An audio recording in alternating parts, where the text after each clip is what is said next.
In March of 2018, Eric Saderholm and I founded American Pacific on the back of the oldest epithermal system in the state of Nevada, a past producer that carried spectacular silver and gold grades. Since that time, we've added other assets in Nevada, Montana, and eventually Alaska. As recently discussed, now is the time to monetize these assets into equities of companies we believe can execute and ultimately appreciate. Enter ICG Silver and Gold, who are purchasing Tuscarora and the Danny Boy mine from us. Backed by a former officer and director of finance of Barrick, who will serve as their chairman of the board, Corbin McCall, who is an exceptionally talented geologist, and finally Stephen Sirbovan as incoming president and CEO.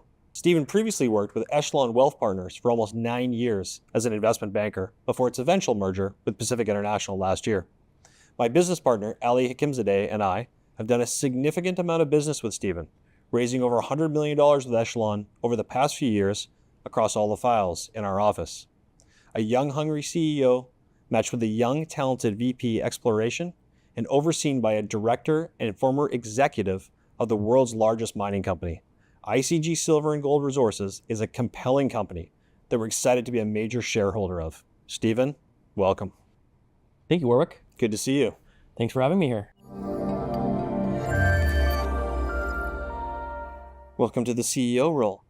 I'm excited. Good. I'm really excited. Good. Having been on the services side of the business for so long, this is a great opportunity that I really could not pass up. So thank you for your support. We certainly think so as well. We've worked together over the past years and as mentioned, have raised a significant amount of capital together.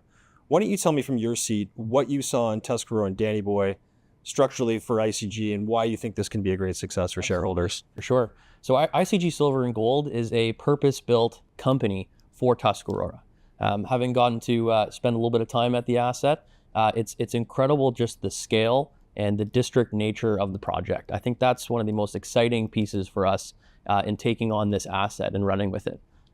American Pacific has done a great job over the years since 2018, doing a whole bunch of different work on the project that we can really utilize and build upon and create value for ICG shareholders as well as APM shareholders. And in my view, this is much of a partnership where we're taking what you have done and we are running with it. And I'm really excited to do that with the team that we've got here. Fully agree. I mean, one of the things that we always liked about Tuscarora was the grade that was there. But as we built that project out, I mean, it's almost 26 square kilometers now. You've got this district style with high grade all over it. Worth mentioning, from an American Pacific perspective, we'll be 30% shareholders of ICG, and our shareholders will get to take part as well as we're dividending some of those shares out to shareholders directly. So excited about that for the shareholders on our side. Tell us about timeframes. How much money are you looking to raise? What are you looking to drill? Give us some ideas there. So now that we've signed the definitive agreement, we're moving on to the go public stage. We hope to complete our go public on the CSE in Q1 of 2026, which we're really excited about. We are raising a concurrent financing, $4 to $5 million, which will be plenty of runway for our phase 1 exploration program. We have strategic shareholders that are coming in on this financing that will support us moving forward as well as we continue to explore the extent of the project. We'll also have a US listing coming at some point as well in 2026, which we're excited about as well as opening up and expanding our shareholder base. Fantastic. $5 million is certainly going to give you enough for attacking a lot of those targets out there. Talk to me a bit about, you've got Corbin McCall working with you. I know Corbin incredibly well. He's done a lot of work for American Pacific under Eric. Somebody I think is going to be a great team member for you. And then Jeff Swinoga as well. I mean, here's a guy who's been CFO of Hudbay, CFO of Torex, been on the executive team of Barrick.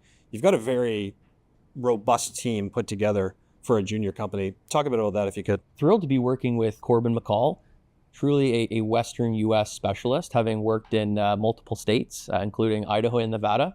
So we're going to really rely upon him here as we move forward and continue to define our targets and chart the course here for our drilling program in the spring. Jeff Swinoga is an absolute huge resource for us as well. Thrilled to have him on board. You know, his experience, his depth across the multiple roles that he has served as CEO, CFO, board, across small and big companies is going to be very helpful for us in terms of capital raising, as well as mentorship for me in this role, which I'm really looking forward to. Governance as we become a public company. So as we look to go public here in Q1 of 2026, we'll get out into the field at the end of Q1 and into Q2, and when we'll have plenty of information to announce as we go on. Fantastic. One of the nice things I think you've got coming in here is you've got a district-style project, high grades all over it, that's already permitted. Those are very difficult to come by, and particularly in this market. So from an American Pacific perspective, where we're going to own 30% of it, our shareholders are going to get to take part in that directly as well. We're really excited to be working with you, and we look forward to seeing lots of success coming forward. Thank you. Really excited to drive this project forward, Warwick, and create shareholder value for ICG as well as APM. You've done a great job getting the asset to this point. We are so excited to continue that legacy. Fantastic, Stephen. Appreciate it.